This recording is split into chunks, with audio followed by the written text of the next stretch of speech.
What up? Miles Best here, host of Above the Noise. So, how about that COVID-19 vaccine? A whole lot of controversy around it. Am I right? So on one hand, you've got people who are anxiously waiting to get vaccinated who can't get an appointment.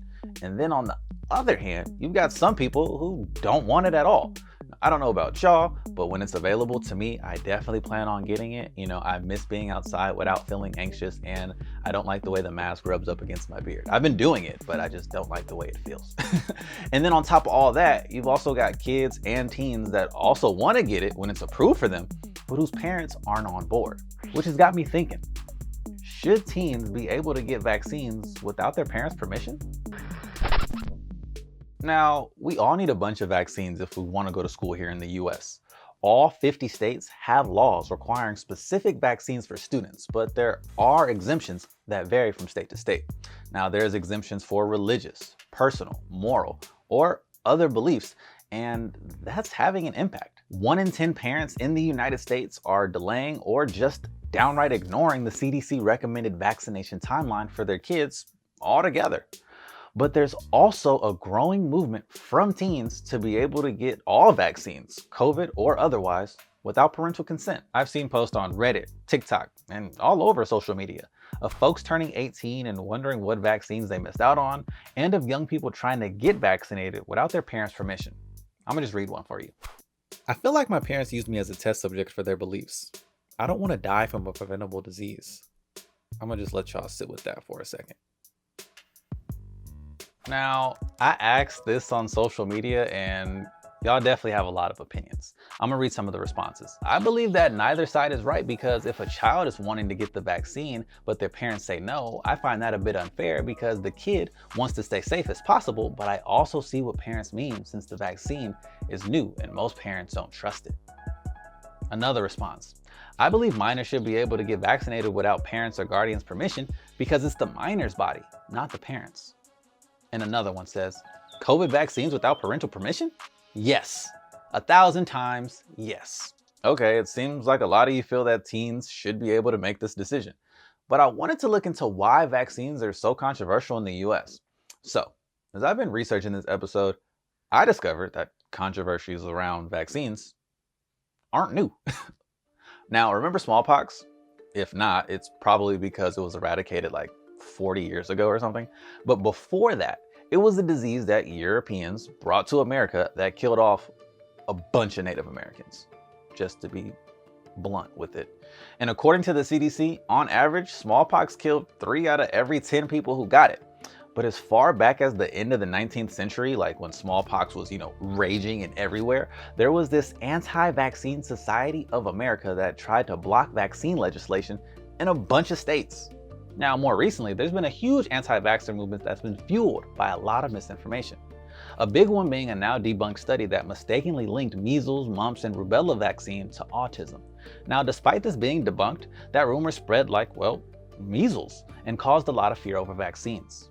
But to be clear, vaccines are a public health wonder and they've saved countless lives by preventing people from getting sick. We've even managed to eradicate smallpox and nearly eradicate polio. All right, so let's take a closer look at polio. Not a nice disease, but which ones are? It can cause paralysis and even death, and it spreads through contact with poop, gross, or people sneezing, also gross. And when it peaked in the 1940s and 50s, it paralyzed or killed over 500,000 people worldwide every year. But thanks to vaccines, it's nearly gone. Polio virus cases have gone down by over 99% since 1988, from an estimated 350,000 cases to just 33 reported cases in 2018. For comparison's sake, 113 people fall off ladders and die every year in the United States. How did this happen? Well, there was a huge global vaccination effort. But polio is a good illustration of why vaccines are not always a simple one-and-done situation. There seems to be an uptick in cases last year in places like Afghanistan and Pakistan, where the COVID pandemic, poor sanitation, and wars have caused a resurgence in polio cases, which just proves that access is super important to keep these diseases in check. So since it's not entirely gone, it's still important for kids to get the polio vaccine. Now, there's no outright cure for polio, but a series of 4 vaccine shots will protect a child for life. Here's some other horrible diseases that we've been able to put in check by vaccines. Now, you're probably looking at this list like, I've never heard of some of these, or they're not that serious. Exactly. People used to get really sick and die from these, but now we don't see them as a big deal. Ta-da! Vaccines. And when enough people are vaccinated, it protects the people who can't get vaccinated, like folks who are too young, or who are not in good health, or who are at risk for serious reactions, or who simply don't have access to it.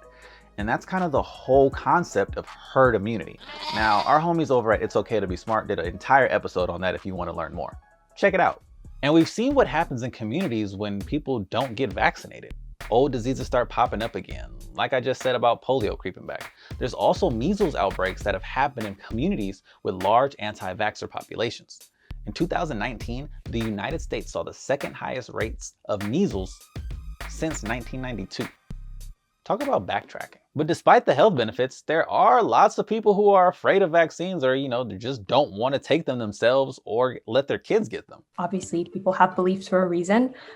They're not trying to harm their children. I think it's obviously important to recognize that obviously belief, there's some core, either it's religious, it's cultural, they're afraid of side effects. They want to protect their children. They're not trying to subject them to preventable harm. But I do also think it's important to recognize that there is this harm that is preventable, and that this teenager is at risk for. That's Kelly Danielpour, a high school senior who founded Vaxteen, a resource site for teens that aims to answer questions about vaccines. Now, I found out about her while I was researching this episode, looking for info on where teens can get vaccinated without parents' permission.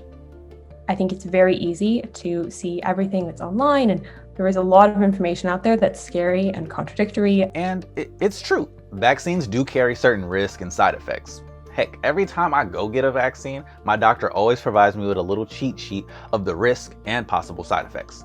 Like, this is what the CDC says about the flu shot. Let me get my commercial voice ready. Common side effects from the flu shot include soreness, redness, and/or swelling from the shot, headache, fever, nausea, muscle aches. Why do they always try to put the calmest voice as they're reading you these side effects that are definitely gonna hurt or annoy you if you get them? You know what I mean? But anyway, that's not what we're talking about. On the super rare occasion, you might have more serious side effects that can happen, like fainting or the possibility of GBS, a disease that can cause nerve damage and temporary paralysis. But it's super rare. When I say super rare, I really mean it. There's fewer than 1 or 2 cases of GBS per 1 million people who get vaccinated for the flu. And keep in mind, in order for a vaccine to get approved, it has to go through a pretty rigorous testing and clinical trials to prove that the benefits outweigh the risk and that the side effects or risk are really low. Now, that's a complex process involving multiple phases of first testing on animals and then small groups of human volunteers, gradually working its way to a bigger group and then different regulatory agencies before it can even reach the market. Now, the COVID-19 vaccine development process definitely turbo boosted this, which can normally take years, but it still followed all of these steps. Now, as of the filming of this video, the COVID-19 vaccine isn't available yet to teens or kids. Now, the Pfizer vaccine is the exception. It's approved for teens 16 and older, but things are moving quickly. So make sure you do your Googles to see if and when it's available to you today. If you're watching this, you know what I mean? If you're watching this in the future, because it'll be the future from when I recorded it. Does that make sense? Just do your Googles, please and thank you. So there's this predicament, right? What do you do with teens who are listening to doctors and public health experts and want to get the vaccine, but whose parents are opposed? Well, some states do have laws that allow for this, but the laws vary state by state and they vary on the specific kind of vaccine, which is part of the reason that Kelly started Vaxteen in the first place. I realized how incredibly confusing the issue was, though a lot of states now or recently have passed bills that are explicitly saying a minor can consent to vaccination, though those bills are very hard to pass. So for over 10 years, New York has had a bill every year trying to do this. But I think it's incredibly important to give young people the tools they need and to be a resource and be of aid. Even if you have the legal rights, it's still your parents. And, that can be a tough conversation, to be completely honest. Researching this episode, I found some vaccine choice groups that believe it's their right as the parent to decide what goes into their child's body. And I kind of get it. I don't have kids myself, but I wouldn't want people telling me how to raise them, they're my responsibility, not the state's and not anybody else's. And one of the reasons why parental consent for medical care is the norm in the first place is because of the idea that young people lack experience and maturity to make informed decisions. But the problem is, what happens when your parents are the ones that are misinformed? I think whenever we talk about vaccines, we always talk about parents as the sole decision makers. We don't really talk about the kid. And they were the ones who grew up in a house where they were being told, or from whatever stage they were being told about the dangers or why they shouldn't be vaccinated. And then they were able to look beyond that and arm themselves with information and do this. And so I think for me, it was just making their journey as easy as possible and giving them everything they could need. So if you're a teen and you want to learn more, check out Unity for Teen Vax and VaxTeen to find laws in your state or vaccine safety information you can share with your parents. There's links in the description below. So what do you all think? Should teens be allowed to get vaccines without parental approval? What things do you think lawmakers should consider when deciding? Let us know in the comments below. As always, I'm your host, Miles Bess. Peace out.